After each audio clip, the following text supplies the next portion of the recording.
Did I hear Ricochet signed with AEW? More on that on the show.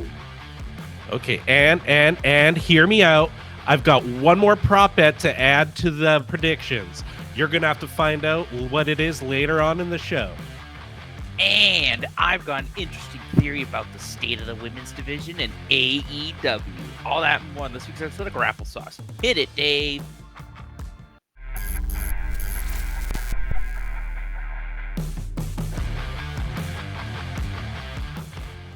Hey, welcome everybody. Daver here, and welcome to the show. Hey, this guy's Chad. And Chandler's back as well. How we doing, Dave? We're doing pretty good. How you two gentlemen doing tonight? Better now that I'm here. How about you guys? Not bad, not bad. Could get more sleep, but that's always the case. But it was a pretty good episode of Dynamite, so I'm excited to talk about it. But first, seems like Daver has some killer news. Oh, we got some news of a pretty big ex-WWE performer signing with AEW. According to Fightful, which is really the only reliable source, I believe. You don't believe Dave Meltzer? What's wrong with you? He's a distant second. He's a distant, fifth. But yeah, Fightful reports that Ricochet has secured a multi-year deal with AEW, and it's been said that there are plans in motion for the former WWE superstar to travel to London to be part of All In on Sunday. I wonder which match he'll be in. And they gave it all away.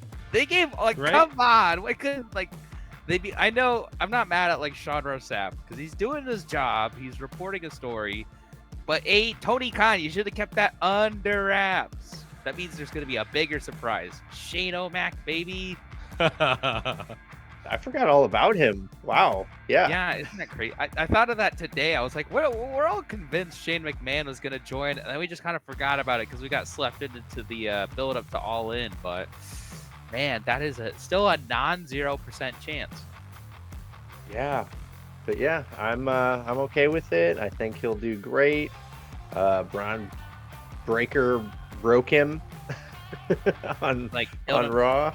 Killed him through a car or something like that. Yeah, so yeah, it's about time. He's pretty good friends with Will Ospreay, and I would imagine multiple other AEW talent. He was in Ring of Honor, or no? I know he was in Lucha Underground.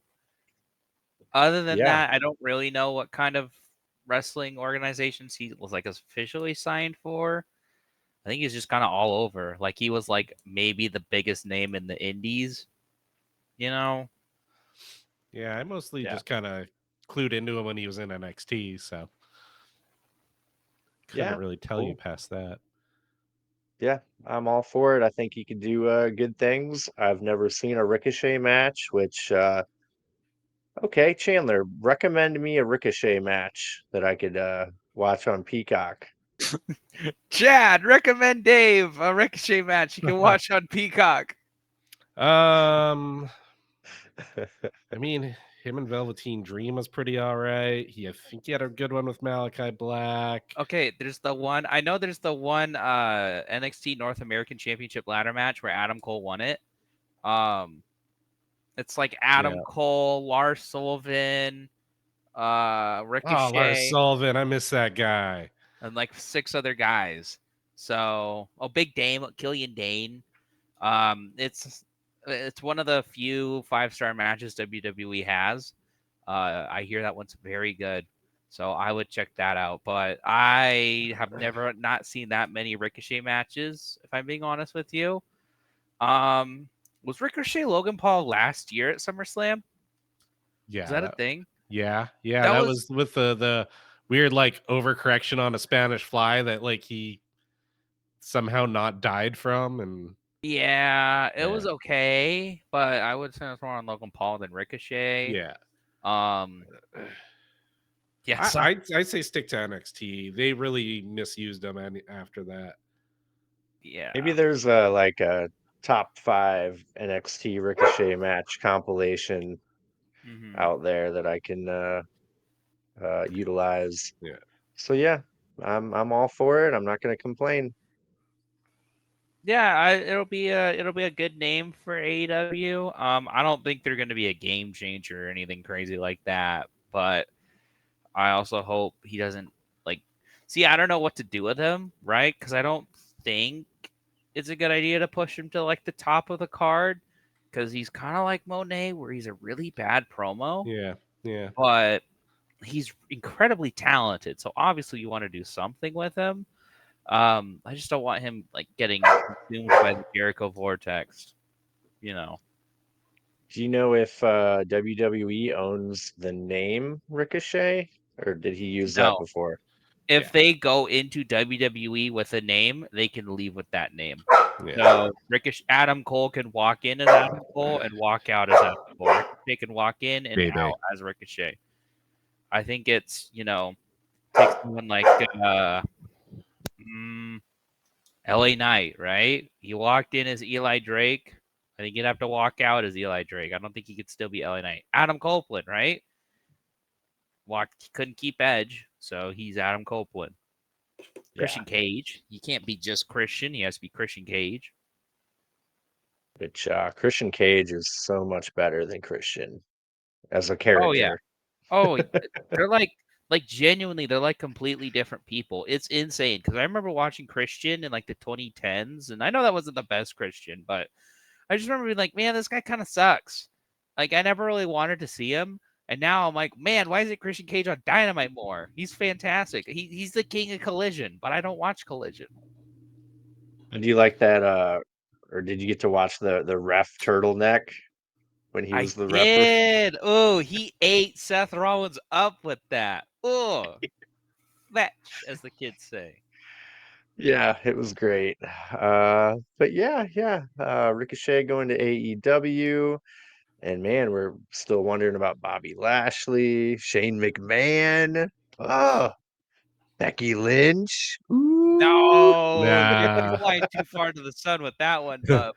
But I mean, on the other side, you If got like that happens, I will eat Chandler's hat. what? Okay, you know what? I'll make Is a that a prop prop bet. bet? Sure. If Becky Lynch goes to AEW, I'll eat something real spicy. I don't know what, because I got rid of my. I'll be honest, I got rid of my last dab sauce. I was like, I'm never eating this again. This is awful. But I'll go to the store. I'll buy some really spicy thing and I'll eat it. If Becky Lynch goes to AEW, that is not happening. But I was gonna say on the other side, you still have like potentially Ricky Starks, the Lucha Bros, all jumping ship the other way. So it's kind of like it's gonna be an interesting time the fall and winter because Yeah. typically that's a slow time for both companies, but not right now. I mean, AEW will have the Continental Classic, but that's not until like November, December. Yeah, a lot of the AEW contracts are coming up in January. All the OGs too. A lot of Yeah. them Yeah. signed A 5-year lot of deals. a lot of 5-year contracts coming up. Yeah. So yeah, it'll be interesting. It's healthy, man. Like Yeah. switcheroo. I was wondering too, who do you guys think will be the first AEW star who went to WWE to go back to AEW? Talking Shawn Spears, Lexus King, Cody, Jade Cargill, See, Ethan Page. I think the thing with that is people like Lexus King, Ethan Page, Sean Spears, they left AEW because they knew they didn't have a role in it. However, they at least go to WWE. They have a role in NXT, and that's not knocking them. They're on TV, right? Yeah. That's pretty cool. They're in. Sean Spears and Ethan Page were just in a main event. Ethan Page is the champion of NXT right now. Lexus King at least has a feud. That's more than Brian Pillman Jr. was doing. So I don't think it's any of those because I quite frankly don't think anyone would care if they went back to AEW. Um, I don't think Cody's gonna go back. CM Punk will never go back. I think the first person I was kind of thinking of was like maybe Jade Cargill, but that's only because her booking hasn't been the best since she's come up. Like people I was kind of expecting them to just do her last run, but again, they haven't really done that. I don't know if they're scared of her wrestling because she's been in a tag team with Bianca, and people are like, well, you should be pushing Bianca more and you should be pushing Jade more, and they're just not doing that. They're just in a tag team. Correct me if I'm wrong. Andrade's the first WWE to AEW back to WWE, right? Yeah. Yeah, while AEW was alive, because you could say like Cody and Punk, but those people left at separate times, and then Yeah. AEW, and Yeah. then and those two left and went back and for very different reasons. Um, yeah, Andrade would be the first one. Buddy Murphy just re-signed, didn't he? Or A Buddy Matthews? multi-year deal. I Yeah. thought he would have gone back. If I'm being honest with you, so I was kind of surprised at that. But I kind of think Malachi Black will be the next one. Yeah, him or Miro. Yeah. Although I think going in the other direction, of all the people that have already like made the move, I don't think anybody that's currently started that transition is going to make their way back to AEW. I think it'll be somebody further into the future.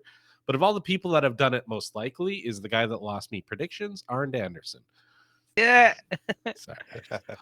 You know who I could see doing that in like 6 years or so? MJF. I could see him going to WWE and like getting a lot of money and then being like, I'll go back to AEW. Yeah. Yeah. I mean, I believe AEW's got some longevity. They've got a, a billionaire, running the company. So it's going to take a lot, like, to kill AEW. Uh, I mean, I don't know if no TV deal, that'd probably do some pretty big harm, but I think they could get picked up by something. Yeah, I've read they're pretty dang close though, and the number's pretty nice. So I Yeah. mean, it took TBS, the broadcasting channel that broadcasted WCW, being bought out. The owner of that broadcast channel no longer having power. Sorry, an entire boardroom saying, "Oh no, cut WCW." So it took a lot, on top of bad creative, low money. It took all of that to kill WCW, and then it only really died because Vince bought it and killed it. The problem with that is, will WWE buy AEW if they go? Like AEW would have to be worth like nothing for WWE to buy it, and I think Tony Khan wouldn't sell it to them out of spite, or he'd be like, okay, $50 million, $50 billion. Sorry, yeah. not million, $50 billion. You can have AEW. $1 billion. Yeah, like give me all your money. Give me everything you're making for the Netflix deal, and then your Saudi deal and all of that. Then maybe he'd sell it, but no, I don't think that would happen. Gotcha. All right. Well, yeah, not a whole lot of news going on other than All In happening. Oh, I did read that uh WWE was putting on a house show in the same city During World's as End. World's End. What Yeah, the it's on, hell? baby. It's on. That's Fight, adorable. fight, fight, fight. Man, oh Oh, man. they should do it. They should do a DX style takeover. Oh, could you imagine Cody Rhodes with the WWE Championship storms the main event? Yes, Yeah, yes, yes, rent a yes. tank and get the helmets. I'd like to see AEW do it to them. That would be funny. Teach you for doing that. But yeah, it's really all I've been keeping track of lately. Not a whole lot going on. You guys want to get into the AEW Dynamite Go Home show? Yeah, I If we wouldn't. can call it that. yeah. That one guy in the comment section. He gonna get me. Yes, it's still called the Go Home show. But yeah, we are coming live, not live, right? It was taped. No, Dynamite was live. It It was was? taped. Okay. Oh, it was taped? I thought Yeah, it was I in didn't Cardiff, Wales. They Oh, yeah, yeah, yeah, yeah, yeah, yeah. You're right. You're it's right. time zones. I was Fair like, deal. because the What Culture guys were like kind of excited because they thought they'd actually get to see a live Dynamite, and then they didn't. They had it still had to watch it tape. Poor I'm guys. surprised they didn't go. But yeah, Cardiff, Wales, not England. It was the UK though, so close enough. Yep, yep. They started out with Mercedes Moné, Britt Baker contract signing for All In. Right off the bat, man, the crowd was hot. They were starved for wrestling, it seemed. Um, Mercedes Moné calls Cardiff losers, and then they chant, "Shut the fuck up." Britt Baker says she's uh,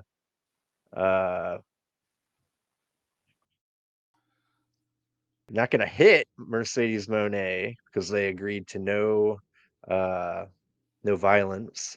But she's getting tired of this bitch and hits Camille with the mic and then climbs on the table and crossbodies Camille and Monet and holds up the TBS title. Uh, yeah, go home math on that. Uh-oh. I don't care. I'm a believer. But I'm all in on Britt Baker. yeah, I still am. So I was watching this. I thought this was a really good segment. I was like, wow, this is the best Mercedes Monet's been. She's like, okay, this is crazy, right? Like, and Camille's funny in the background, just like when they started doing the shut the fuck up, and like Monet looked really pissed or like disgusted almost. And then Camille was like kind of petting her. I thought that was funny. So I Yeah. was like, oh, they're a good duo together. And then Britt just cooked her, like absolutely roasted her over a fire. And I was like, Monet was okay. Britt was amazing. Like, she had the one line where it was like, oh, you had 4, but you're 104. I was 101. And people clipped that. And they were like, ooh, that one's the line. But that wasn't even the best line. The best line was what she said right after it, where she was like, I know who you are. You're riding off your coattails and you're like cashing in your money just to sail through here. Whereas I don't want that. I want the person that inspired me and inspired everyone else years ago, because you're not that right now. You're just a money grubbing evil person. Like, she said it a lot better than that. But that was the crux of it. And I was like, damn, she's right. Yeah. So I thought Brick was amazing in this.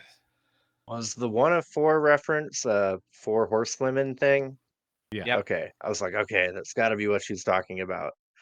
Becky Lynch, Monet, Bailey, Yeah. Who's and the last one? Rhonda. No. Okay. Nope. It's Uh, a very famous. Woo! Charlotte. Oh, Yeah, it duh. was The Charlotte. one that would make the most sense. Yeah.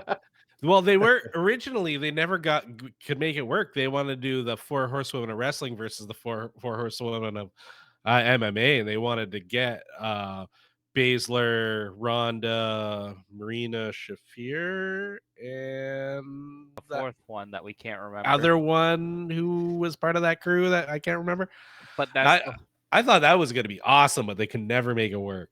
the whole reason why they didn't do that was because the last 2 women, the Marina Shafir and the other one we can't remember, were like so green. I think they had both wrestled a combined 5 matches when they were talking about that. Yeah. And so they were like, the Ronda and Baszler versus the 4 horsewomen would be good, but then the other women would tag in and no one would care. It Yeah. doesn't even matter if it'd be bad, it just no one would care.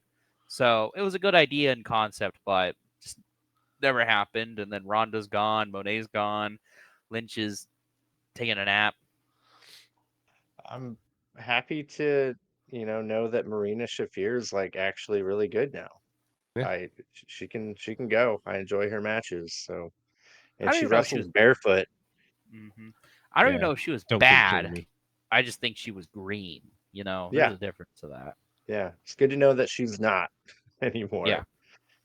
But yeah, I enjoyed the segment. I also thought this is the best I've ever heard Mercedes talk Yeah, so I felt far. like she finally bought into what she's believing, because she was still kind of smarmy and disingenuous, but I felt more in character. Like I felt like she was actually buying into it. She wasn't a character saying lines. She was actually just her being smarmy, which kind of worked for me. Yeah, I think the electric crowd kind of helped too, Yeah. but it was the first time where I actually believed something Monet has said, like heel or face in AEW. It's the first time I believed her. And then Britt was outstanding. And then she is going to lose, which is unfortunate. Yeah. Cool. After that, we get a little Chris Jericho promo. He calls Cardiff, England. The crowd did not like that. Got him. He says the Dynamite Kid, Tommy Billington, can't compare to the original Dynamite Kid and shouldn't even be on Dynamite. Jericho's going to do to Hook what he does to Tommy Billington sevenfold at Wembley Stadium. And my favorite part of this whole thing, Brian Keith goes up, big ass Wembley Stadium. I love it. Like, Mm. love his character. But yeah, that happened. It wasn't good. It wasn't bad. It was Jericho. I just thought it was, hey guys, I've wrestled Dynamite Kid before. Aren't I cool? I love the Dynamite Kid. He's so cool. It's like, I get it. The Dynamite Kid was a guy who wrestled, and now there's a new Dynamite Kid. Wow. Yeah. Crazy how that works. They're related. By the way, so this is my first time I've seen Tommy Billington. I know he's a young boy, but I was like, is he 22 or 52? Like, I can't tell. He's got the body of a youngin, Yeah. but his face looks so old. Yeah, Is he's that got just that what like happens? the hairline. I was like, is that really just Tommy? Oh wait, no. Is that what happens when you live in Britain? Does it age you that badly? Oh Well, man.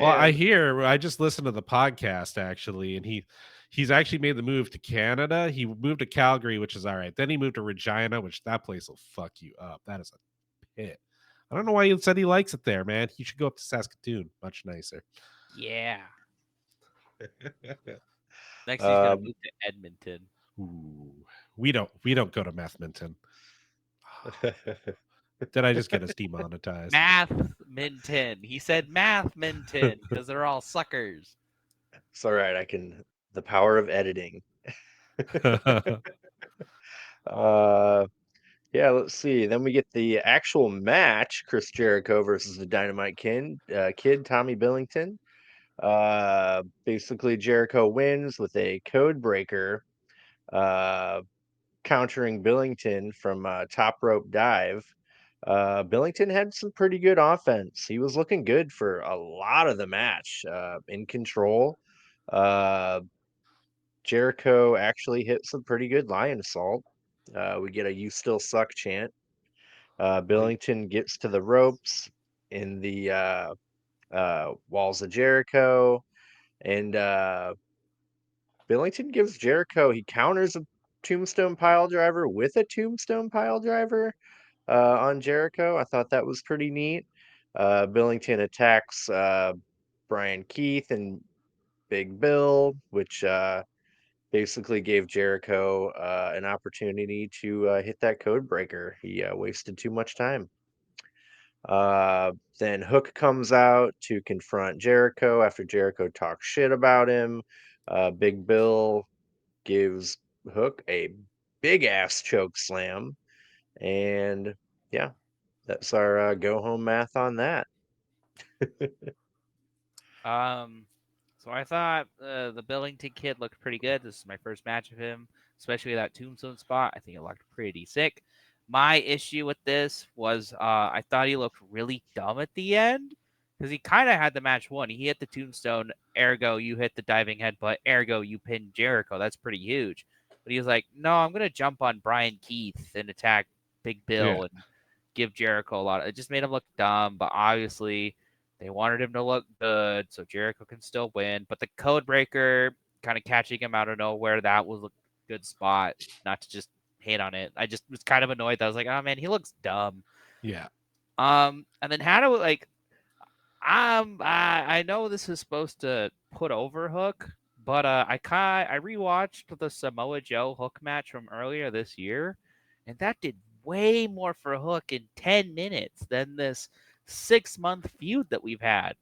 And then we're gonna get to the end of it, And like Hook kind of doesn't win no matter what, because either he loses to Jericho, which is embarrassing, and then or he beats him and he's right where he's been for the last however long. Yeah. You guys have been watching this for longer, but Here's a belt that don't matter. Yeah, you want a feud that really didn't matter? if this Cool. was if this is for something like the Continental Championship, where it's the exact opposite of the FTW Championship, where no one can interfere and strict 20-minute time limit and like there are strict rules, maybe, and then Hook could get his first title win and it'd be a fresh start for him. But it's for the FTW title. It's literally what we did last year. Yeah. So I don't know. I'm not feeling it. And did you guys hear Jericho's like, oh man, this feud's been great. Has it? When Joe Hook and Shibata showed up, it was great. Yeah. That was the best part. That whole part when they first teamed up, they actually weren't really doing anything with Jericho. That was awesome. Yeah. Yeah. I No. Yeah. Not into it personally. yeah, I feel like a long time ago, unless Taz didn't want it to happen, which is probably the case, they should have just made the FTW title official and like make it like the hardcore title. Yeah, Uh, that'd be fun. but I guess, you know, it was probably his choice. Maybe he didn't want it to be an officially Yeah. recognized. So, But why uh, not? It could be like every other championship has a actual like regal design, and then it's the hardcore belt, and it looks weird and whatever. Like that would have been fun, but Yeah. probably up to him. yeah. But cool, yeah. I like Billington. He did look a little dumb for not uh sealing the deal. That's his finisher, the headbutt, diving headbutt. I imagine. Well, he hasn't actually won a match yet, so who knows? Well, the Um, last guy he fought was Takeshita. He ain't winning that one. no. He was very excited to do that one though. I listened to his interview on Unrestricted. It was yeah, he was like over the moon. Well, I'd be over the moon if I could wrestle Takeshita. He'd kill me in 5 seconds, but I'd be over the moon. I'd frame Yep. it. I'd be like, look, it's when he killed me. Yep. Cool, yeah. After that, we get a women's world championship match. Apparently Soraya was like, I never got my rematch, blah blah blah. So Tony Storm agreed to it. Uh, Tony Storm plays some weird games with like fake out leg thing and whoop whoop whoop, some weird stuff with her wrestling style, and then doing this weird like thing with her arms over and over that she's never done before. Uh, but Harley Cameron ends up getting some hits in on Tony Storm while the ref isn't looking. Saraya hits a really nice DDT and almost wins, but Tony grabs the ropes at 2.999. Tony Storm uh, kisses Harley Cameron, who's on the apron. And then Saraya accidentally hits Harley Cameron off the apron. Then Tony Storm kisses Saraya, hits Storm Zero for the win. Uh, Mariah May shows up and attacks Tony Storm with a shoe and cradles her. Yeah, weird go home math on that too. I don't know what to think anymore. Yeah, I still think it's Mariah, but I don't know, maybe I'm just being stubborn. Be cool if it's Tony. It'd make that guy look like a genius. The Tony streak lives on, baby. What if Tony watches our predictions and if I pick Tony Storm, he's like, well, it's not the time for her to lose because her Yeah. biggest fan wants her to win Yeah. still. And so when I break the Tony streak, that's when Tony Yeah. breaks the Tony streak. Yeah. Her contract's technically up and she's like, sorry, you can't leave the company. This guy's still predicting you. She beats Bruno Sammartino's record, and Tony Khan is like, "I'll pay you any money to stop." And I'm like, Tony Storm, baby. But I actually quite liked this match. I didn't like the beginning, where you were talking about they did a bunch of wacky stuff. It's fine doing wacky stuff. That's what I like in the Tony Storm matches, but I don't think they pulled it off well. And they said it's a reference to something called World of Sport. I know Google exists, but I've never heard of that before today. So I was like, I don't know what you're talking about. But they recovered real quick. This is probably Soraya's best match in AEW. I thought she looked great. I thought Tony Storm looked great. Um, Not just the kissing spot, because that was funny, but I loved how after Soraya knocked Harley Cameron off, Tony Storm did like a really cool roll up that you don't really see. Like she did it one armed. I thought that was badass. And then the kissing to Storm Zero was funny. That'll be a good near fall for Mariah May. And then I thought it was so funny that Tony is so over. They were doing the Cody Rhodes chant for their. Where do they go? Cody, Cody, Cody Rhodes, and they were going Tony, Tony, Tony Storm. I'm sure they do that for other people, but I only know about it for Cody. So I was like, man, this Tony Storm is over. Yeah. Yeah. What Anyways, do you think? What do you think about it, Chad? It was fun. Yeah, same for me. Like the last few minutes heated up. I thought the finish was awesome. They both like once they got out of like the goofy gimmicky stuff, like they both worked stiff. Like I always forget how impactful Tony Storm can be because she's also so full of personality and can be goofy and gimmicky. But then she starts laying her shit in, and you're like, oh my god! Like both and her and Soraya like are very impactful. Like it was like that, like the last couple of minutes of that, like once they got past the goofy gimmicky referential stuff, I was like, oh, this is really good. Like I love how hard hitting though both of them can be, and it's like I'd like to see that more out of both of them.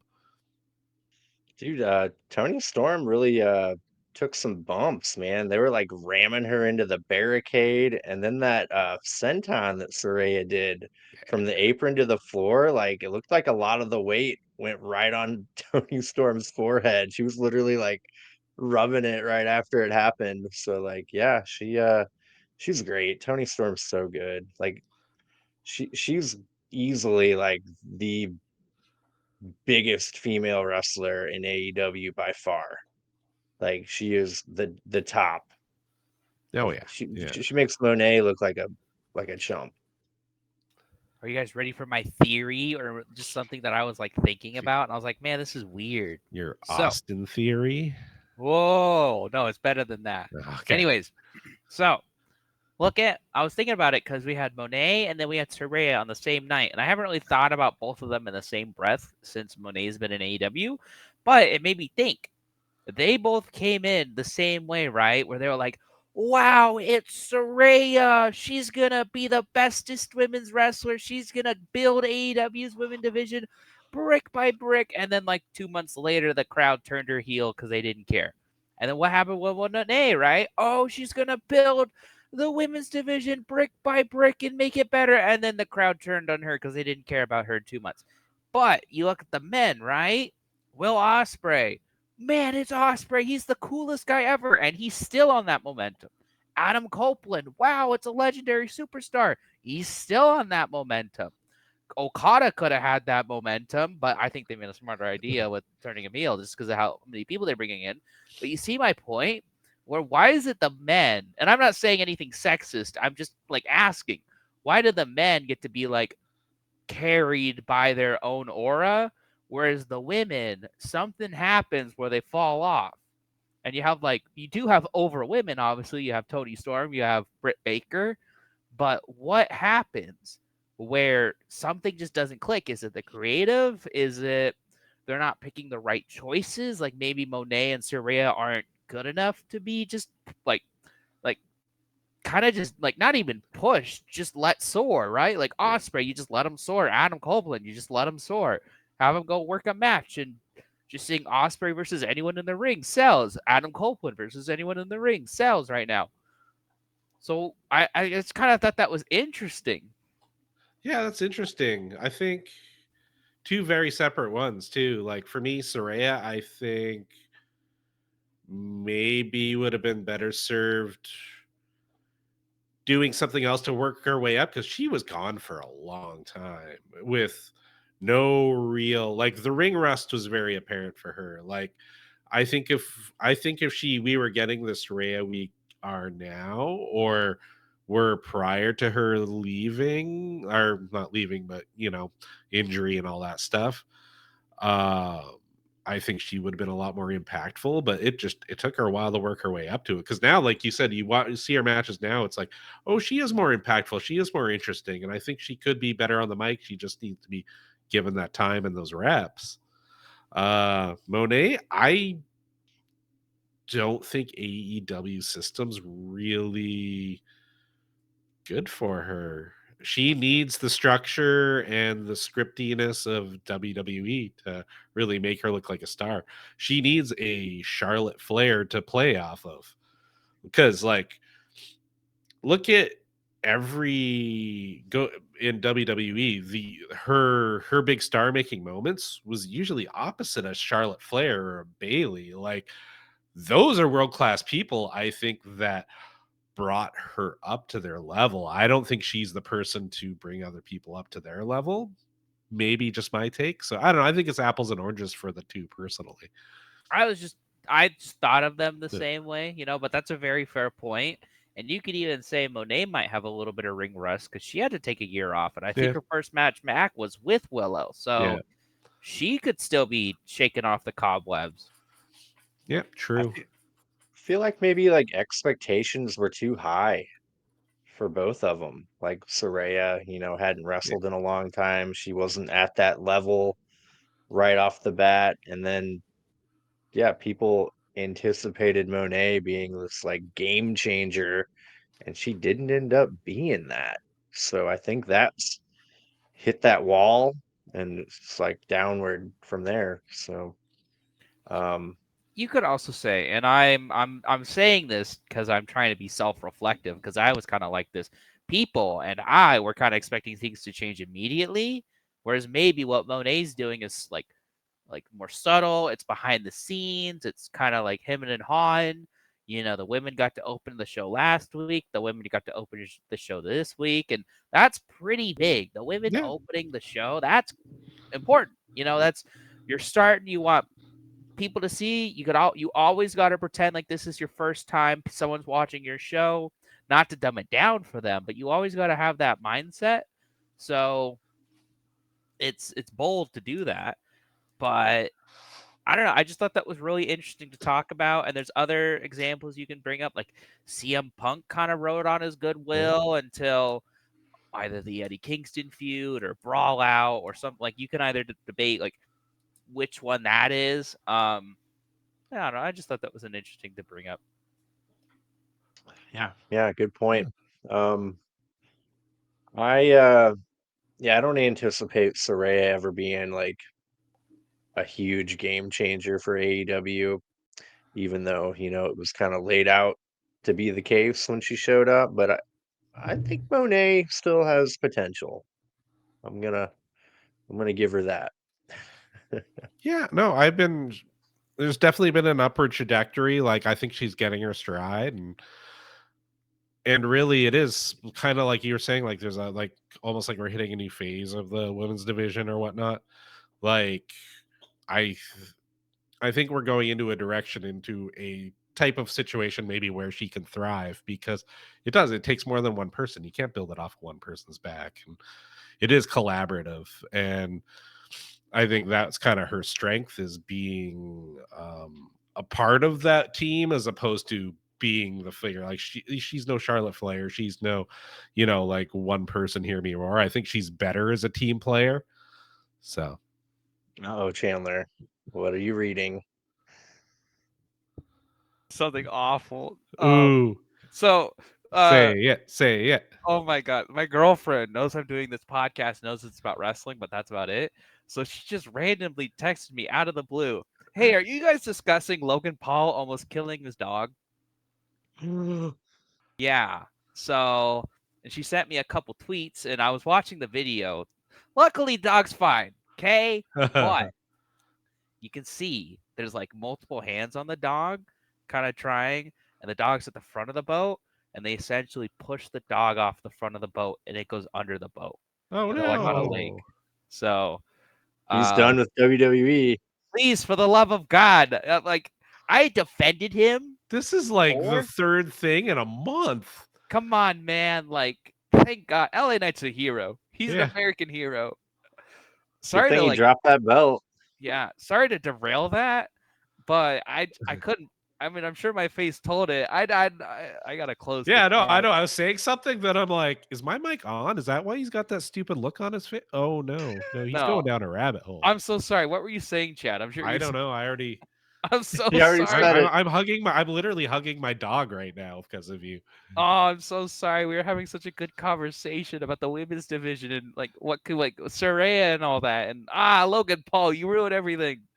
True. Oh, gross. Yeah, they should. All They right. should cut ties. If you viewer at home hates Logan Paul as much as everybody else does, don't forget to elbow drop that like button. Yeah.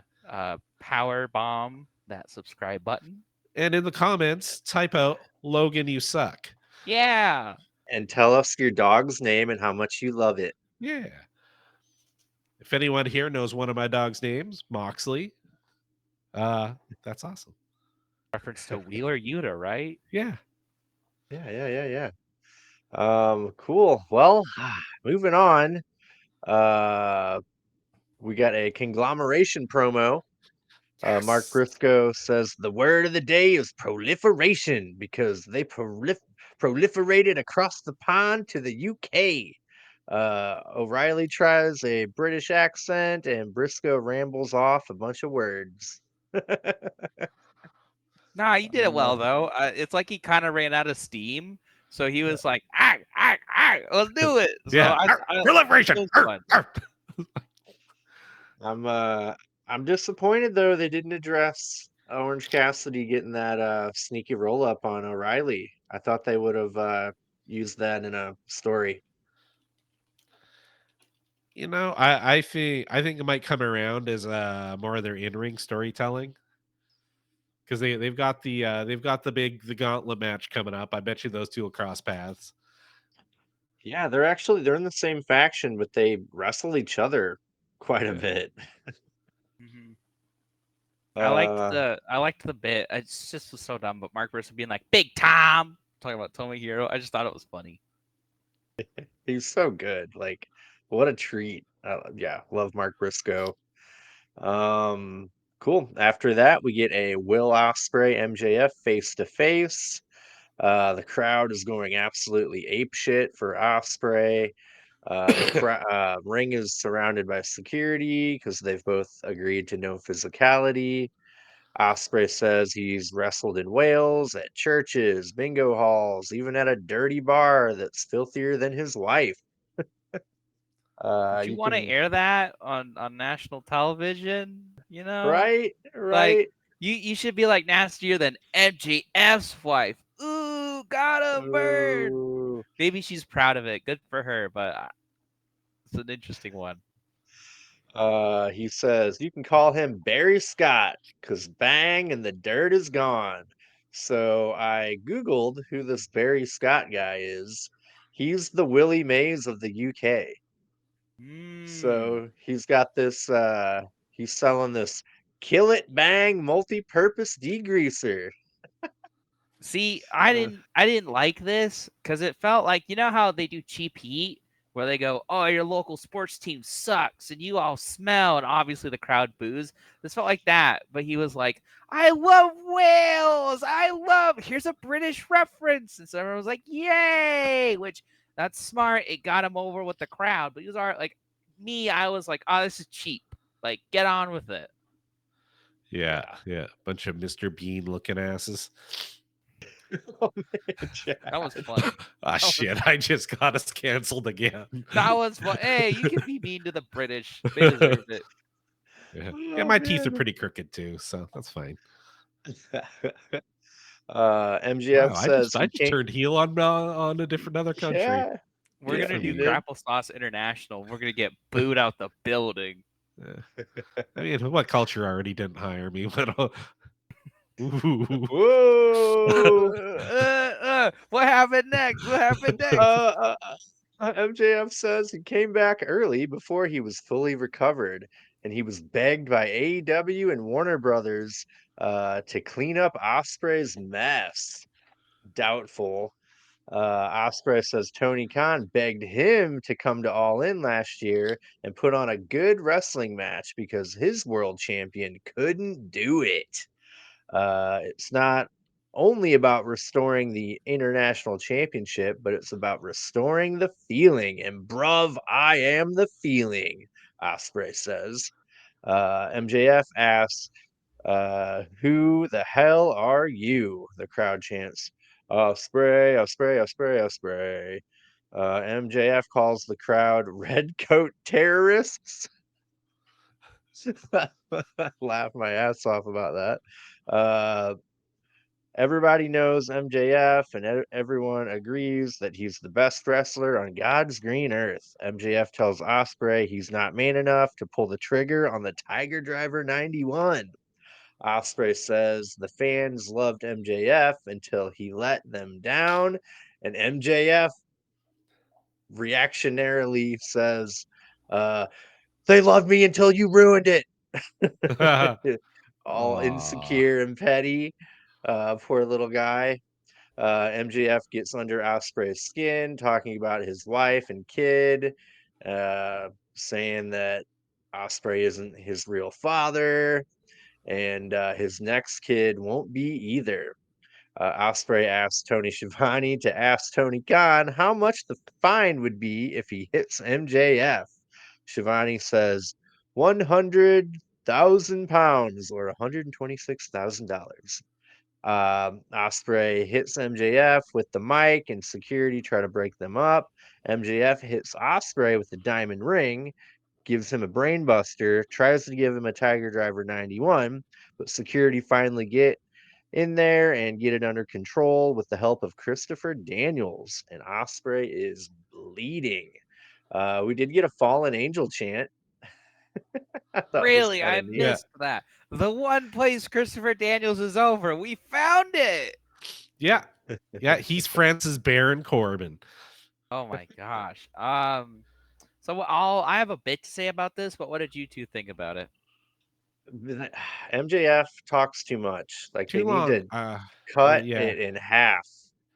Like Yeah. Osprey, I didn't mind. I didn't mind Osprey's stuff, Yeah. honestly. I was there, and then all of a sudden I started to wander as like if it was a little more concise to the point, they could have done all the same stuff and said half the things. And I think it would have been way more impactful.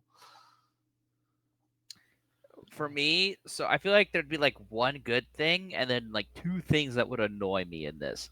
So, first off, I really liked the beginning of Will Ospreay's promo where he essentially was saying like MJF, your shtick was getting old, so your reign got old, and so that's why I was brought in to kind of save the company because you were failing as a world champ, and that was true. Osprey was brought in at Full Gear, right? That Yep. was when they not brought in, but that's when they announced that he was signing. Um, and that's when we were watching MJF and Jay White, where MJF beat him on one leg. And then, we remember fondly that December time of AEW, but that's because of the Continental Classic. The MJF stuff always sucked because he was fighting the Devil Dumpling Gang, but still, like, and then he cried after Full Gear, and I think we all cringed. So, like, I was like, I really like that point. Like, damn, Osprey's cooking. And then he said, Tony Khan called me and said, put on a good match, bruv. And I was like, man, I know kayfabe's dead, but can we, like, pretend it's not? I'm so sick of them being like, I gotta put on a great match. Like, no, I gotta win because Yeah. I want to, because you're a bitch. I don't like something like that. And then I still hate Restore the Feeling. I still think that's cringe. I know it's kind of like Osprey's mantra or whatever. I still think it's cringe. Yeah. Yeah. On that point, sorry to jump in. Oh, you're good. It's for me, it's like those types of things are show don't tell.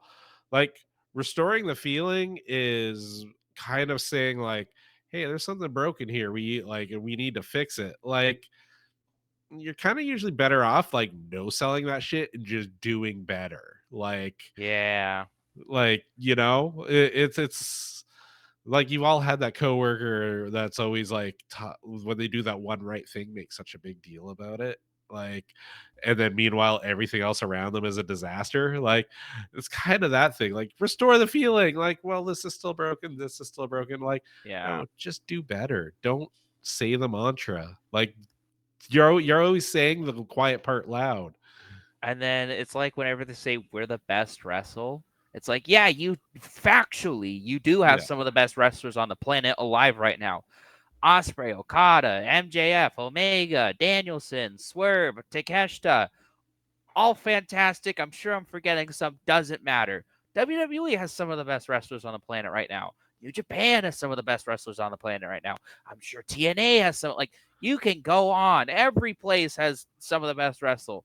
So it's like, but and then the other thing I really didn't like was MJF being like, yeah, I am insecure because of you. Like, can we infer one thing?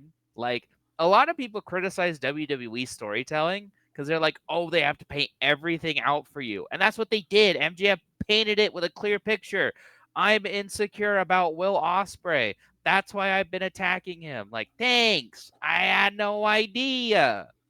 But all in all, most of Will Ospreay stuff was pretty good. And then as just a cheap heel dig, I liked the end bit about your next kid won't be yours. It's cheap, but I didn't hate Yeah. it. I wouldn't call this a bad segment, but I agree, too long and just a lot of stuff that I was like, Yeah. you look at the Swerve Danielson one from later tonight, like people will remember that for a while. Not Yeah. just what Danielson said, but what Swerve said too. Like Yeah. both men And were, Nigel too. Nigel had yeah, his bit. Oh, yeah, that whole segment was cooking, as the both kids would men say. yeah, both men were fantastic for their own reasons. This one, I mean, Chad, you'll get to it later, but someone made this feud interesting, and it wasn't the two men in it. Yeah. Yeah. But yeah. Um, Oh, and then, sorry, one more thing. Once again, a babyface can't beat down a heel, but the heel can beat down the babyface. yeah. Called it. Um, yeah. After that, we got Hangman Page in the back. Apparently, he's banned from the building after an altercation in the office. Hangman Page is going to be in the casino gauntlet battle match. And he says nothing will get in his way of getting to Swerve.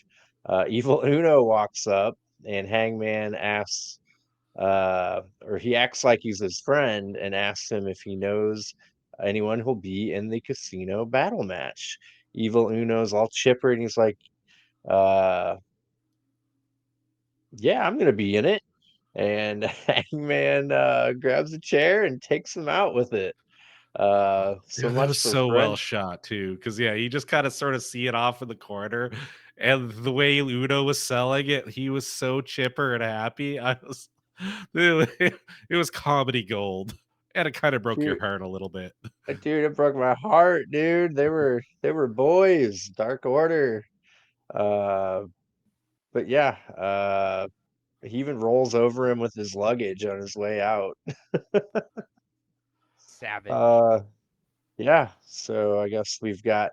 So what was the deal with that? Like Hangman had to like wait for an opening, or he just wanted to take out anyone He's proving early? a point. He's saying nothing will stop me from getting to Swerve. Yeah. Even people, and he Oh didn't my say God. even my old friends. He's just saying nothing stopping him. So yeah, so he Woo. will win this match by hook or by crook.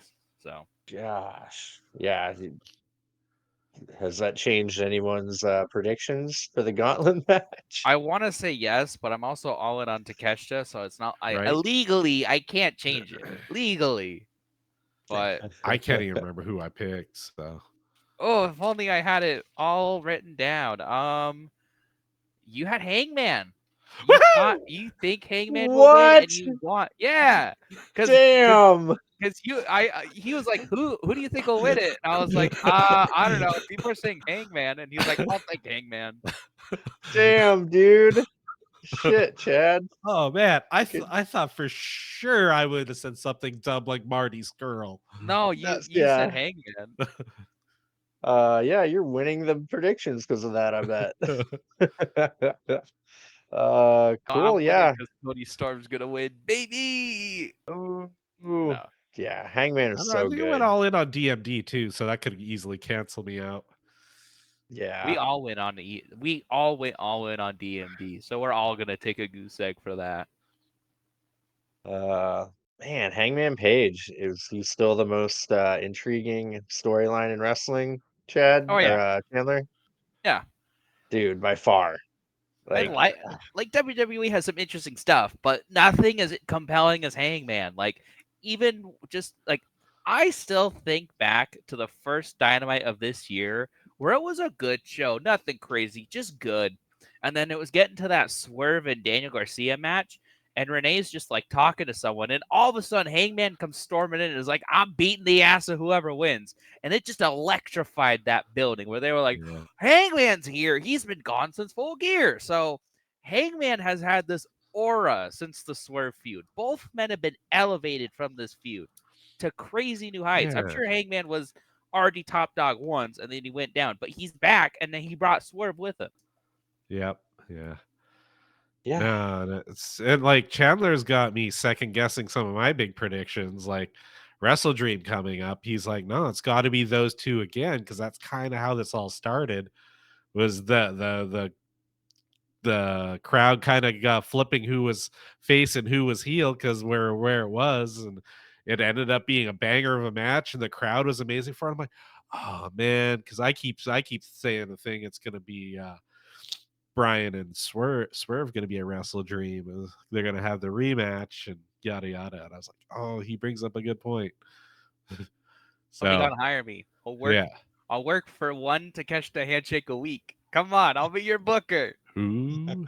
Ah, I love it. Yeah, love Hangman. He is so compelling. Ugh. But yeah, moving along here, we got a Continental title match. Kazuchika Okada defending against Claudio Castagnoli. This is my match of the night. Loved it. They were very evenly matched. Claudio did this deadlift suplex on Okada, exhibiting this brute strength. Uh, then he did a deadlift gut wrench suplex on Okada and then stomps him and covers him for two. Okada hits Claudio with an elbow drop, then flips off the camera. Claudio takes advantage of the flip off and gets Okada in the giant swing. Claudio counters a Rainmaker with an uppercut. Okada counters a neutralizer with a drop kick. Both men are down. The crowd is going crazy. They run the clock down to 1 minute left. Claudio tries to get the pin, but the time expires. The Elite come out and tease 5 more minutes, but say the contract says 20 minutes, not 25. Oh, what bastards. They threaten to remove Claudio from the ring with force, but then Darby Allin's music hits. Then we get the Darby Allin and FTR versus Jack Perry and the Young Bucks match. Uh, what do you guys think of the Claudio Okada match? That's my match of the night, gentlemen. Oh yeah. It was pretty fun. I think maybe for sentimental reasons, because when I was watching that Tony Storm match, I was like, this is probably the last match of her reign that she wins. So I liked it a lot more for that. But this is definitely a fun match. I think it kind of had a slow start, but it definitely picked up at the end, and it was definitely a lot of fun. I loved the bit where Okada countered a neutralizer, and like it's his move where he kind of holds them and then puts their neck on his like thigh and crushes it with that. I love that move. So whatever that's called, he did that to Claudio, and it looked great. Yeah, the neck breaker. Yeah, is Yeah. it just a, it's just a neck breaker? Are you Yeah, I kidding think me? it's just a neck breaker. I thought the neck breaker was like the reverse RKO kind of thing. Or are they both neck breakers? Yeah, I think they could either be. I've never heard of a fancy name for the Okada one. Hmm. If there was, Excalibur would know it. Right. Yeah. Yeah, no, I thought it was an excellent match too. It was definitely mine. Like I forgot about the Continental Classic rules, and all of a sudden, like their time limits pulling close, and I was like, oh my god! Like it did not feel like a 20-minute match. Like I was into it, especially once it got some steam.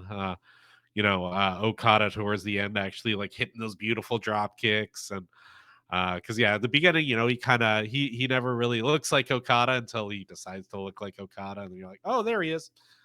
Uh, Beautiful, like that crazy uppercut that Claudio hit towards the end. Like, man, some people just know how to sell that and make it look like it just murders them, and that was one of those cases. I was like, oh, I love it. So, all in all, yeah, for me, 2 thumbs up.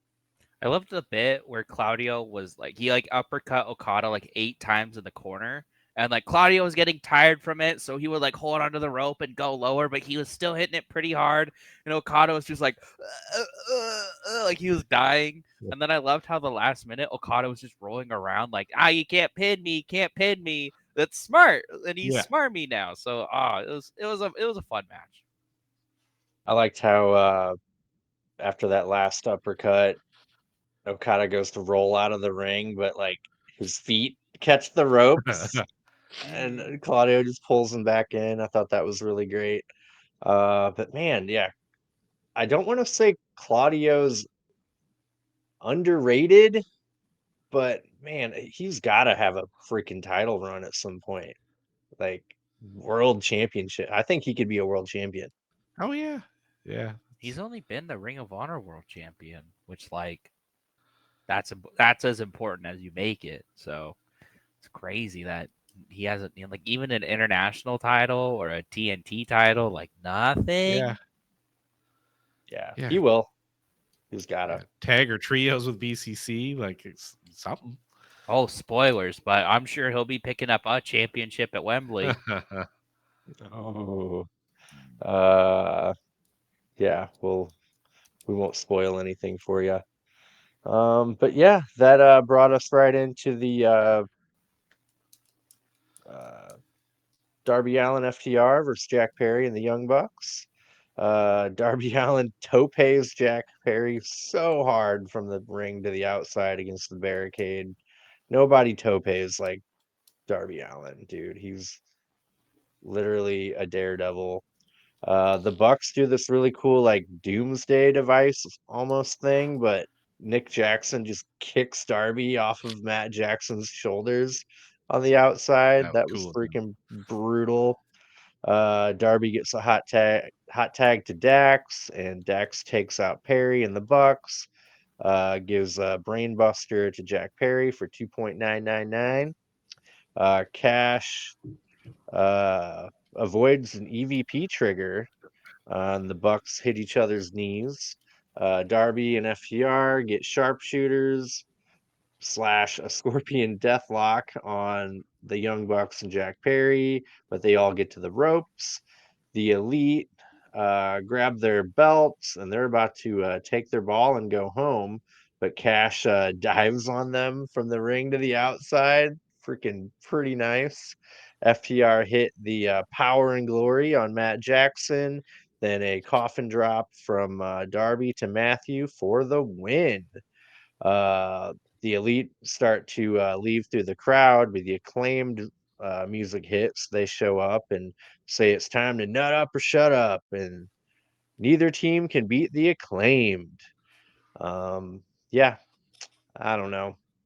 I have a I'm not the feeling only. the Young Bucks are going to beat the Acclaimed. I did like Billy Gunn's part in that. I got 2 words for you. Hey.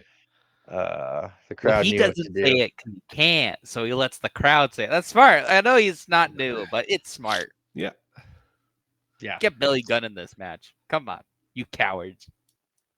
Yeah. I don't know. The match was okay. I mean, it was pretty fast paced. Even FTR were pretty good in this, so Yeah.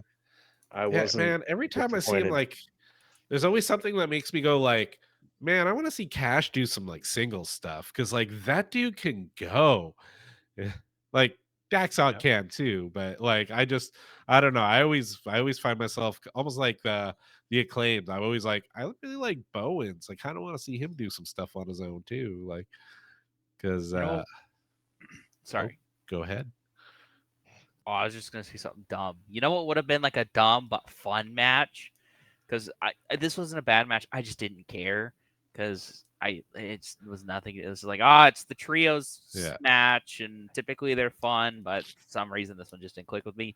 What if it was FTR and like Max Caster versus the Young Bucks and Anthony Bowens? That would have been fun. Like that's like why can't they do fun stuff like that sometimes? But you got to put Darby and Jack because it gets them on the show and they have their match and blah blah blah. I have one critique with this match that I like. Why is Dax Hardwood the greatest wrestler of all time? And that's not a compliment. I'm not saying that because I think he's great. Like he was beating all three of them by himself. Why? And then he tagged in Cash after he's already like whittled down them, and then they start beating. Like, why is he the best wrestler ever? Just why? Okay, I wasn't going crazy. He's always in that position, isn't he? Yeah. Okay, cool. I know adrenaline doing those jabs and shit. Yeah. I know Swerve beat the UK in like 5 minutes, but that was a guy who was about to be the world champ. He was like a month away from being the world champ.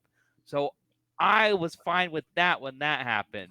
But this is the Young Bucks and Jack Perry, three people who I'm supposed to take somewhat seriously, and it's just Dax Hardwood. So I don't know. That annoyed me. Did one of them whisper something about his family or something? Probably. Jack Perry was like, "Oh, your family's gonna go through a real glass, and they're gonna cry me a river." And he's like, "How dare you?" Yeah.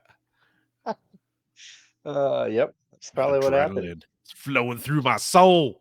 The Young Bucks were like, "We're gonna give him a pair of our Reeboks," and he's like, "How dare you?" Top guys out.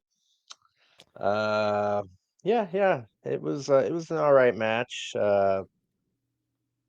Darby and FTR won, so they're definitely losing at All In.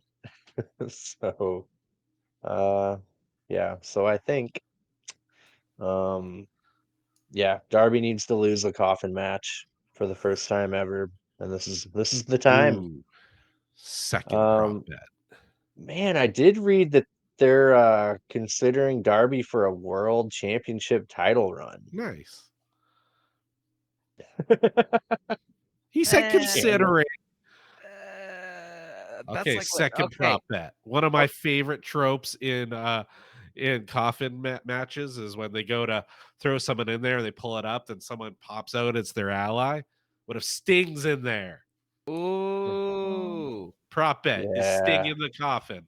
So I'll just have it be Sting, but we'll get I got another prop bet. Okay, we'll do it next. Chad, are you a yeser or a noer? Oh no, I just thought it'd be cool. I don't actually think it'll happen. Dave, do you think it'll happen? No, but it is going to be Sting's son.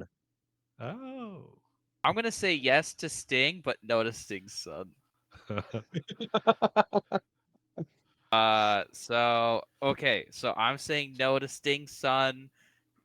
Chad, who do you got and why? Still no, I don't think there'll be anybody in there. I just mostly wanted to say that to see if Dave would say yes. So, Dave, are you gonna say yes to Sting's son? Yeah. All right.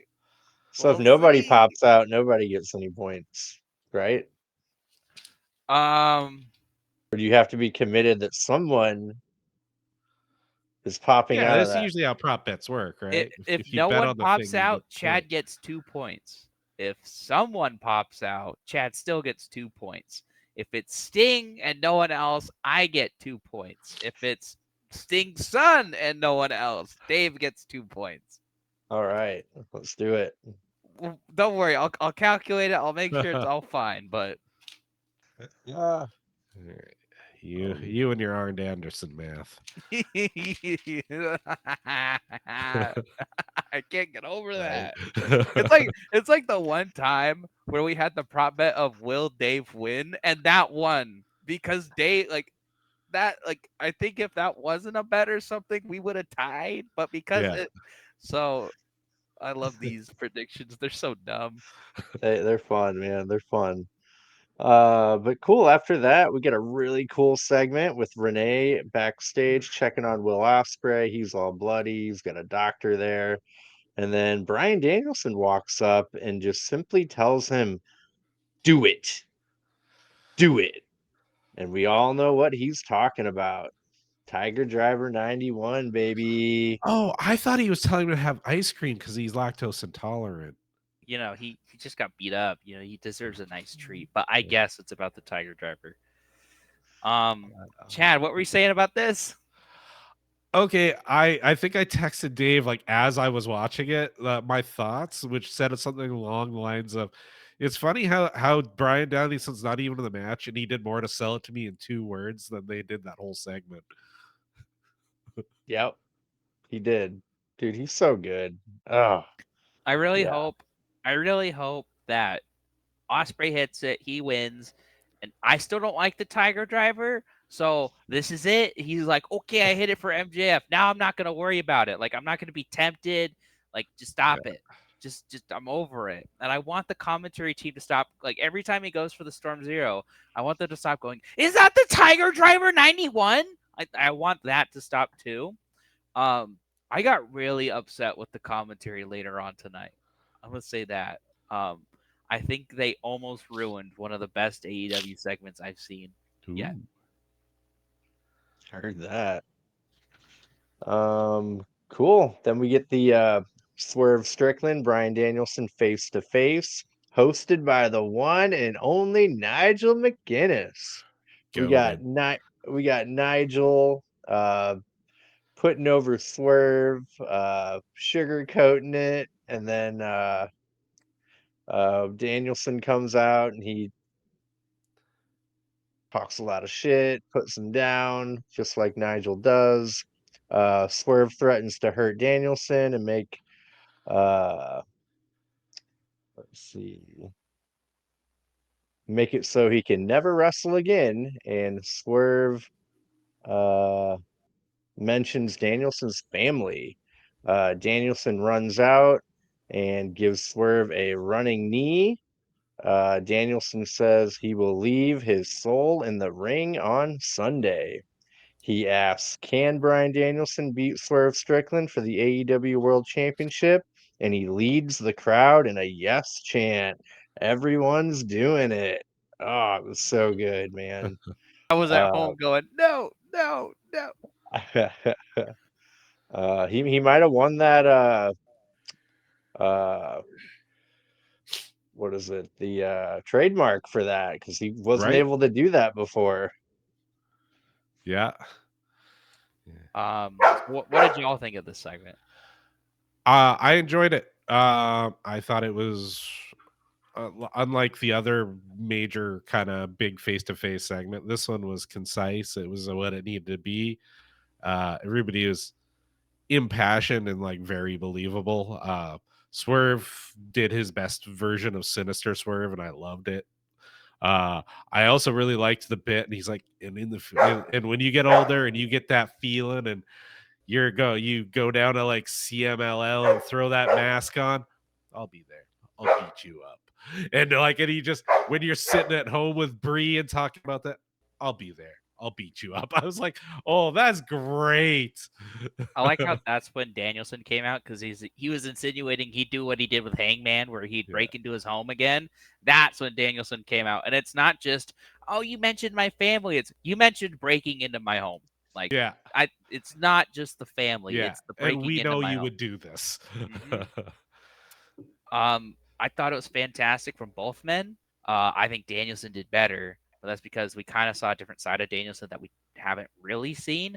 But for Swerve first, I loved how he was like offended that he was like, "Oh, Danielson, in all your interviews, you're saying you're gonna retire, and you're stealing that from me. You're stealing my moment of retiring you. Like you're not taking this seriously."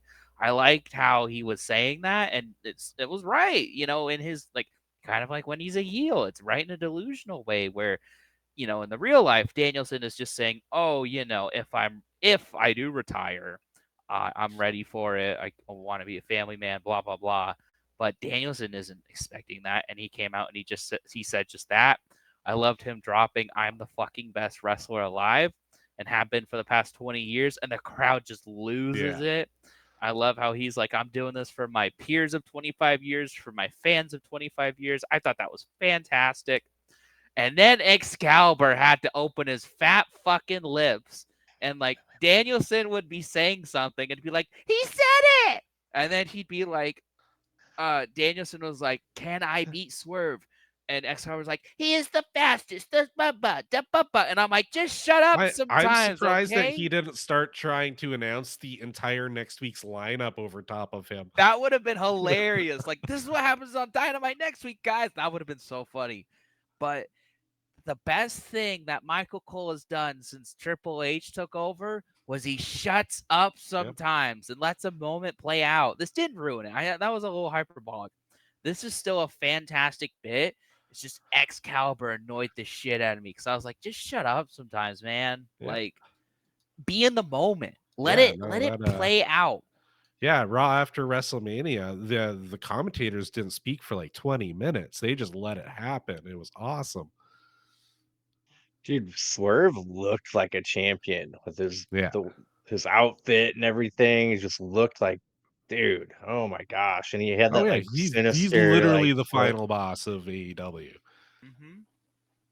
Oh All right, man. I've been dying, Chad. What's your prop bet? What's your theory? Okay, so the theory first, because I was listening to my good old one of my favorites that got me back into wrestling, Going in Raw, and Ann Larson started putting some things together.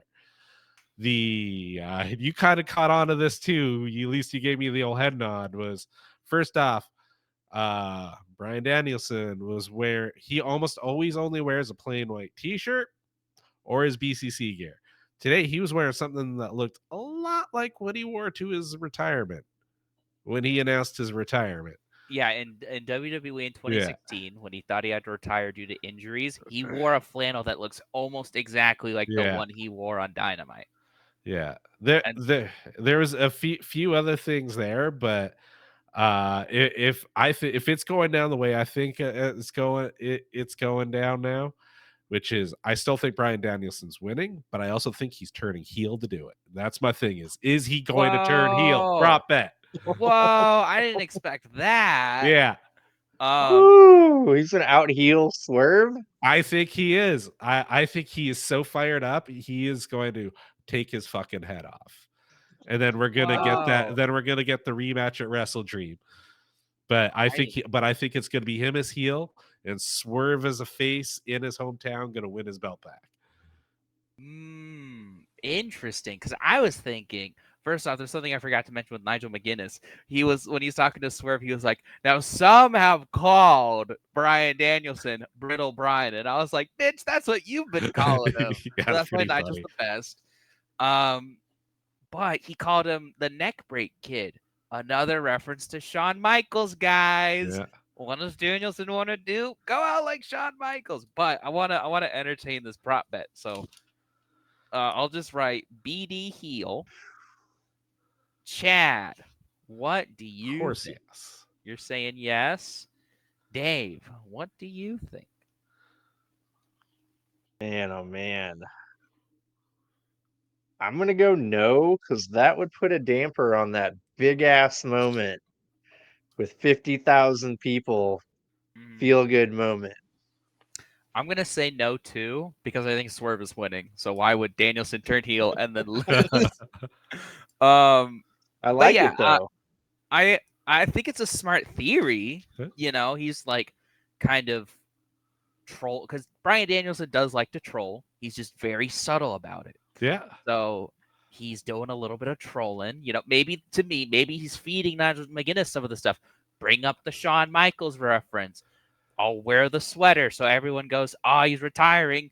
Give him the go home math. And then ultimate Swerve when he drives, you know, he beats Swerve by heel. But I agree with Dave. You want that WrestleMania 30, everyone saying yes for like 10 minutes straight. You want that. So, but would the crowd, what would Danielson have to do to turn on Danielson. What would the crowd have, or what would Danielson have to do to have the crowd turn on him? A ref bump and then something sick. Yeah, it'll be awesome. But I When still it think the happens, crowd it's would gonna be cheer. awesome. I still think the crowd would I don't cheer. know how he can do it, but I believe in him enough to do it. Go back Just to hitting WrestleMania Swerve with the X. belt would Maybe do he it. like shakes hands with the Elite, like do a That was X7. part of the thing was like Swerve's kind of spurned the Elite already. He's definitely spurned the Elite. Maybe he sides with the Elite. What if Damn. Hangman Page comes out, the Elite? We get Like, that Swerve Hangman tag team yeah. match. And what if it's a crazy big schmoz and they all screw him? And Maybe. Damn. See, here's something I'm kind of thinking of, and I don't know if it would happen. So they keep talking about the gauntlet match. We know Hangman's in it, and they haven't said when it's happening. So it's kind of like when Killswitch won that TNT title shot. They never said when it was. So they treated it like Money in the Bank. He cashed in, and then Christian said, "Nuh-uh, you give it to me." He cashed in and beat Copeland back for it, right? So what if Hangman comes down? That no one's won yet, but it looks like Danielson might win or something. And Hangman kind of costs Danielson. Like he gets distracted, Swerve capitalizes and wins. What if something like that happens? well, that could be cool too. Something I was thinking too is the beauty of the Hangman Swerve blood feud is Swerve doesn't need to be a champion for them to have a match. That's not like big on Hangman's, like he doesn't need to beat him for the world championship. He just wants to get Swerve, right? I kind of disagree because Swerve's motivation this entire year has been to get the belt, and then he got the belt, and now it's to keep the belt. And He's then never mentioned the belt. He's just mentioned the man. Adam Page was always about. Remember, he was saying, "I'm going to keep you from winning the world title," and Yeah, then but Revolution happened. lately, he's always talking about nothing's keeping me from him. He's never True. saying the Yeah. belt. No, he could just be happy making someone else win the belt as long as it's not Swerve. He's already done it. Maybe. I kind of feel like this story needs the belt mostly for Swerve. And I get there are matches that don't always need it, but I just feel like this is one case where it does. But I could be wrong. They could do the rematch without the belt, and I'm sure it would still be great. I just think it would be better if Swerve got his first clean win over Hangman defending his belt. But that's all on paper. Yeah. Anyways, to bring back an old classic, Chad, what was your high and low for the evening? Whoa! Oh man, I forgot about this guy. It's been a while since we've done that. Mm-hmm. All right, low point for me was an oldie but a goodie. Chris Jericho. Hi guys, what's old is new again. Yeah. And my high point for me was Bryan Danielson.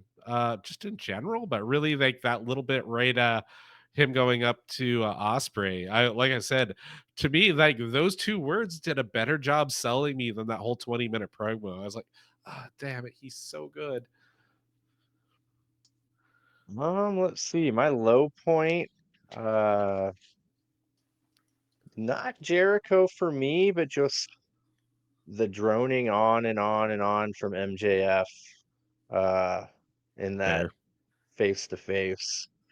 High point, I think I already said it, my match of the night, Okada and Claudio. Like that got me going. It was great. I'm becoming a bigger Claudio fan every time I watch him wrestle. Yeah. I think I'm debating. My low was either the Jericho stuff, but like it wasn't like abnormally bad Jericho. It was just Jericho, which is not good. And then the match with Tommy Buildington was fine. I didn't hate it.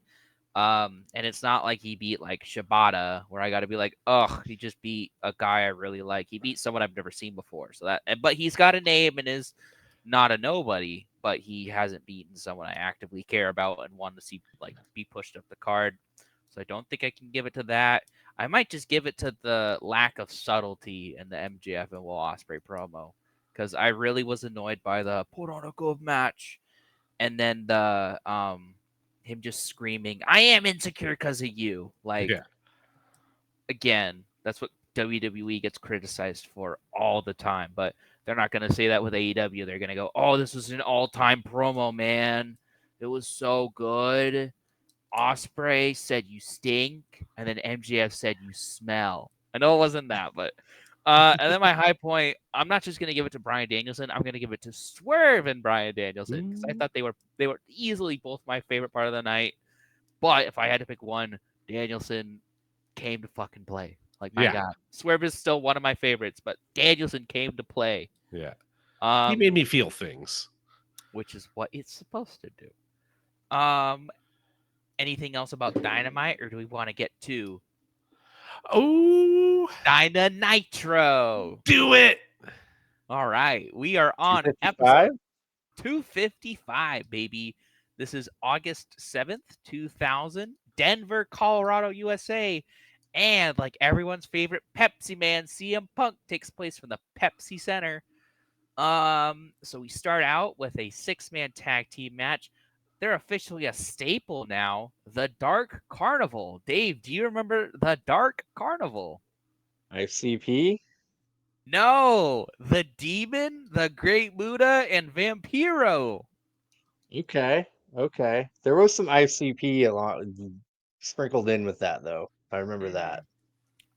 And then they defeated the Young Dragons, Jamie-san, Kaz Hayashi, and Yang, 5 minutes and 4 seconds. I swear, like, Ooh, every that's a single one long of one. these, I know, every single one of these, there's a match that goes 5 minutes and 4 seconds. I don't know why. Maybe I'm just going crazy.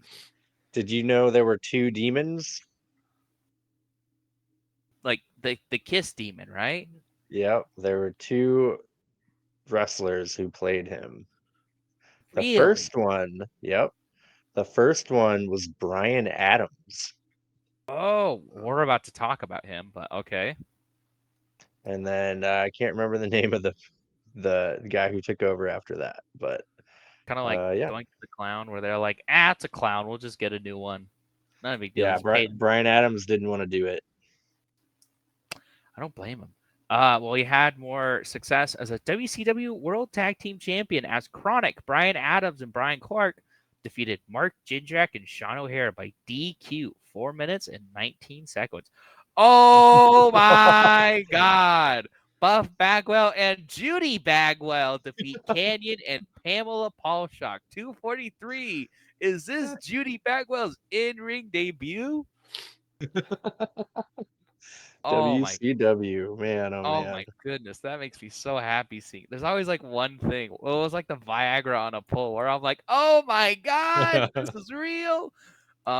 Speaking of on a pole, pipe on a pole match. Scott Steiner defeats Stings, 3 minute and 25 seconds. Looks like Lance Storm was trying to complete his belt collecting because he won the cruiserweight, the hardcore, and the United States, but he was unsuccessful because he challenged Booker T for the WCW World Heavyweight title match, and it lasted 5 minutes, 37 seconds, but obviously Lance Storm lost. And then we have Jeffrey Jarrett defeated Mike Awesome, 5 minutes and 42 seconds. And then, wow, I don't think we've seen this before. It's two guys returning in a match, but it's a different match. Kevin Nash and Sting defeated the Steiner brothers, 6 minute 42. That roster was so thin, man. Every single week, it's like Booker T works 2 matches, Sting works 2 matches, Jeff works 3 matches. Like, what's up with that? I liked the Steiner Brothers reunion late in WCW because Rick Steiner was a heel and Scott Steiner was a heel. But the thing I liked the most is they had opposite facial hair. Rick Steiner had the black hair with the white strip down the middle, and then Scott Steiner had the blonde with the black strip down the Oh, middle. that's I don't funny. know. I loved it. It was awesome. That's funny. Yeah, that was Dynamite or Nitro episode 255. And remember, Wow. the whole point of this is looking. No matter what criticism we might have had for Dynamite, man, it was a better show than that, probably. I don't know. That one sounded kind of lit. It Judy did. Bagwell makes her in-ring Yeah. appearance. And Let's call it. another on a pole match. We need Tony more on a Khan, poles. Tony Khan, start booking pole matches, brother, or you're washed. Yeah. Yeah. Give Vince Russo a job, bro. Hey, Oh he's no. looking for a booker. Vince Russo's probably hired, like looking for work. Please don't. Oh man. Cool. All right. Yeah, I'm looking really forward to All In. Especially reviewing this go home show of Dynamite really got me hyped. Um, Collision was pre-taped. We all don't really watch Collision that much anymore. I did one a while back and I was like, man, I kind of miss it. I miss Nigel and the that Arlington Arena or whatever they're doing Yeah. kind of grew on me too. And I want to see Hologram. Yeah, Nigel and Tony Schiavone are such a great combo. I just feel like Tony Schiavone gets like washed out through the Excalibur yelling. Yeah. Taz is funny, but I don't think he really adds much to matches a whole lot of the time. I watched a Collision clip from a year ago because it was the anniversary of CM Punk wearing the Golden Vampire Jobber getup to attack Samoa Joe, and he announced his All In match, right? I do not miss Kevin Kelly because I No, was hearing him and I was like, man, it is such a better booth with two people. It is so better. yeah. Uh, were you the one telling me, Chandler, Kevin Kelly was worked for WWE at one point, or Yeah, in the '90s, he was a like a backstage commentator. He might have been in a or like a backstage, like a Renee Paquette interviewer. He might have been a commentator. I don't know. I can look that up real quick. wow. Oh yeah, I remember reading something today too. I guess I could have saved that for the news if my brain would have remembered. Guess who's getting back into the wrestling business? I heard Mauro Ranello. Scott Demore hired him, right? Yeah, yeah, Maple Leaf Wrestling. yeah, That's cool. yeah. I We might have might to have check that to out. I kind of missed that dude's voice. yeah, we might have to jump on the Maple Leaf bandwagon, huh, guys? Maybe he'll sign Perhaps. someone pretty cool.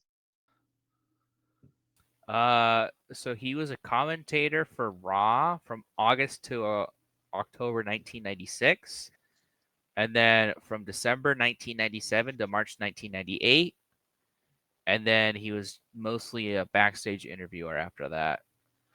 He delivered the line "Pillman's got a gun." Fun fact. Fun fact. Yeah. I know him because The Rock has like lit him up a couple of times, like just in a backstage segment. So it's funny. And he was released in 2003, so he was not around for long. Wow. Cool. All right, yeah. Looking forward to All In. I'm gonna get up bright and early to watch that thing. Um, they've only got one 0 hour match announced for a really long 0 hour. Well, even with the matches that I know have been confirmed for the Collision, that's still true. Yeah. They've only added one match, and it's the match we all knew about, which is Jericho and Hook. Which, sorry if you thought Big Bill was going to beat Hook, but no, it's Jericho and Hook. What are they doing with Double J now? I don't know. He was on Gauntlet. Collision. He wrestled a match, but it didn't seem like there was going to be much of him. But I'm sure he'll be in that gauntlet match. Maybe if Hangman doesn't win, Jarrett will be the one to thwart him. Oh, cool. Yeah, that'd be fun. We all know how much I love Jeff Jarrett. Ain't he great? Um, He's pretty yeah, nifty. Pretty nifty. cool. Well, I think that's all I got for the show. How about you two gentlemen? What's your most anticipated and least anticipated match going into All In? We'll just do that. And then in the comments, same thing. What match are you most excited for? What match are you least excited for? And Logan Paul sucks. Comment all that down below. Least for me, Jericho Hook. With Darby Allin, Jack Perry, close runner up. And I think I'm looking forward to, man, probably the main event, man. Danielson Wait, you Swerve. sure? You sure Mariah May isn't gonna be main event? No, the tag team title will be the main event because Tony Khan would listen. He's like, "You guys don't care about the tag teams anymore." Well, I do. It's the main event. Danielson opens. Wouldn't that be confusing? Oh, you have like the retirement of Danielson as the first thing, so everyone's just like, Just like a 30-second squash match. so everyone's just like, man, I don't want to cheer for anything. Yeah. What just happened? Did Tony Khan just turn heel? Is Vince McMahon booking AEW? Did he buy it? I always liked your joke, Chandler, about the Young Bucks really turning heel and pushing the women out of spite as a Yeah. heel. Yeah, it's the heel thing. Like down the commentary, they're like, "Man, there's so many women segments on the show. Those Bucks, how dare they?" Oh, it'd be funny. Chad, most anticipated, least anticipated. All right. Most is definitely, oh man, there's a lot to look forward to. I have to say though, yeah, Bryan Danielson Swerve. That's just so much intrigue to me. We all have three very different takes on how it could go, and every time any one of us talks, I think it can go that way, and it's always like, damn, he's right. Darn, he's right. No, I'm right. So yeah, I'm just super interested to see how they go. At least yeah, still Jericho. Sorry. I have bad news for you guys. Jericho has announced that Fozzy will perform once again at All In. I forgot about that, but I saw a tweet about Boo. it, and I think Fightful reported it. So I was like, man. So with that being Pre-show, the case, right? no, it's on the main card. Boo. Yeah, can you? Well, yeah, Jericho's No. not on the 0 hour. Everyone's gonna want to see Jericho. But yeah, so with that, it's probably, I don't know. I have no interest in Jack Perry win again because I don't like him. So it's honestly a tie between Jack Perry and Darby, and then Hook and Jericho. Unless Hook and Jericho is a 20-second squash, then it'll be my match of the night. And then obviously Swerve and Daniels is my number one, but then I would say number two, Tony Storm and Mariah May. Very excited for that. And then number three, the Gauntlet match. Gauntlet battle match. I'm very excited for that one. The Gauntlet is my runner-up for most anticipated. I think it's almost I guaranteed to must be have been Ricochet. really high on cough medicine yesterday. Why did I say Hangman? I I'm kind of happy I did, I but kind of fed it to you because you were like, man, I don't know who to pick, and I was like, some people are picking Hangman. You're like, I Hangman. So I could have been like, the streets are saying John Cena's gonna win it. You're like, John Cena, yeah. John Cena sucks. Yeah, he's winning. Nobody saw that coming. I love it. I'll never forget. I was trying to get the paper towels to work at work one time, and when you said something about John Cena, and I had no idea what you were talking about. Just like, come Ah, on, work. they can't see you. Yeah, that's what you said. You're like, they it can't see you. Oh man, right on, right on. I'm gonna have to watch a John Cena match, huh? John Cena versus AJ Styles, Yeah. SummerSlam 2016. John Cena versus AJ Styles, Okay. Royal Rumble 2017. John Cena versus Kevin Owens, Money in the Bank 2015. Yeah. John Cena versus any of the Raw John Cena United States Open Challenge matches. Oof. Watch them. John Cena Kevin versus Owens Seth one. Rollins. SummerSlam 2015 has a shit ending, but it's a fantastic match. But above all, Bray Wyatt, fucking Oh, the cinematic match. Funhouse. match. Yes. Yeah. That one's great. Him and Kevin Owens, the Open Challenge when he was NXT champion. Oof. Yeah. There's a Okay. lot of good John Cena Plenty matches. of them. And then if you want like an OG one, I've never seen it, but I think it's the John Cena Umaga last man standing match at like Royal Rumble 2008. Here, that one's a banger. John Cena, Shawn Michaels, either the WrestleMania main event or the Raw after, where they wrestled for an hour. John Cena Mira at WrestleMania. John Cena, Brock Lesnar at Extreme Rules. John Cena, Brock Lesnar at SummerSlam. Plenty of options. There's John only like Cena, Brock 25 Lesnar, matches. John Cena, Seth Rollins, Brock Lesnar, Royal Rumble 2015. Hey, John Cena is one of my favorite wrestlers of all time. So you just say, give me the John Cena matches. I got him. Ricochet? Ooh. Yep.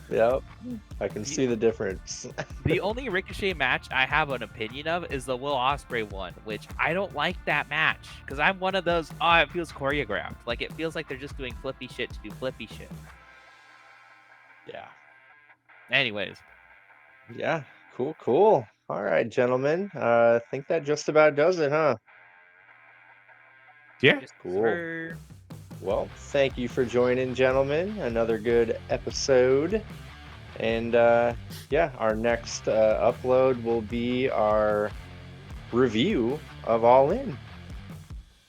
Should be fun. And I think that's where we should predict the Wrestle Dream card, given what we know about the outcome of All In. Do you want that? Might be I would say we do it on the Dynamite after, because that might be maybe after All Out. No, it's only 2 weeks. The only reason I'm saying that is because I think the All In review will be a long one. Oh, so I think true. If we tack it onto the Dynamite after, that gives us the first idea of what matches they're doing at All Out. So we're still bucking it a bit far out, but at least we have an idea of, well, they're doing this at All Out, so they're probably not going to do it at Wrestle Dream. So I say next Thursday. All right, we're doing it. Cool.